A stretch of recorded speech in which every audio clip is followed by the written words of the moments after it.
Ciao, mi chiamo Kristen. I'm Kristen, and I am sharing our experience of moving from the United States to Sicily.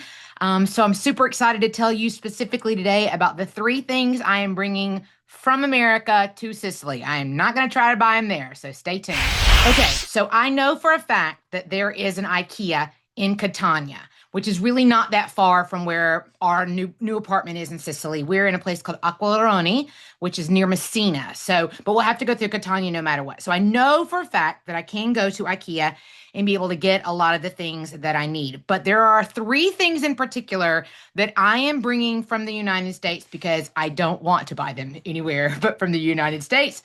And it's not that I don't want to buy them, it's just I want to make sure that they're there. So, the first thing that I recommend that you buy before your trip would be medicines. So, in particular, to me, like I know they're cheaper in Italy. I know they're cheaper almost anywhere else in the world. But for some reason, like I want my medicines that I know will work for me. So lots of medicines I have are definitely going to come with us. Will be moved into the apartment, probably in a little bit of a lockbox, just so that when we come to try, we can make sure that we get them and we make sure that no guests accidentally get into them. So medicines would be the first thing I'd say. Whatever your favorites are, you pack them.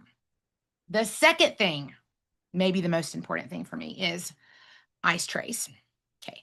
So, as an American, the number one thing that I know that I will miss during my time abroad will be the volume of ice because I love ice and I put it in everything and I like everything cold. I even like my coffee cold. And so, what I have found is that in a lot of Italy, in particular, a lot of Sicily, not a lot of ice. So I got to make sure that my apartment has ice for me all the time. So definitely lots of ice trays. I probably have like 8 of them at this point, like a ridiculous amount. And then the third thing that I'm being super snobby and bringing with me is my own bed sheets. So I am particular about the quality of my sheets and I like them to feel a certain way.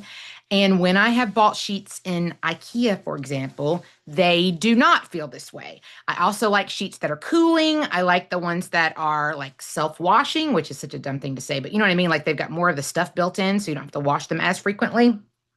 So I'm also bringing sheets with me on my trip to Sicily. There's actually a lot of things that I'm bringing, and I'll make sure to put it in a video to show you all the things that I'm taking with me. I want to make sure that I have sort of the core things, and a lot of the stuff we had bought for a previous rental house, and we don't rent it anymore. My son lives in it with his roommates, and so we had a lot of those supplies with me. So I'm trying to take a lot of those with me. Luckily, I'm flying to Rome on KLM, which is giving me a insane amount of baggage. Not so much ITA. I'm going to probably just have to pay for it. So I'm just going to go ahead and pack it, and then I'm going to decide if whether whatever I've packed is actually worth it. But I will not go without my medicines, my ice trays. Ta-da. So that would be what I'd recommend too. If you are planning on move to Italy, make sure that you remember those things when you begin packing.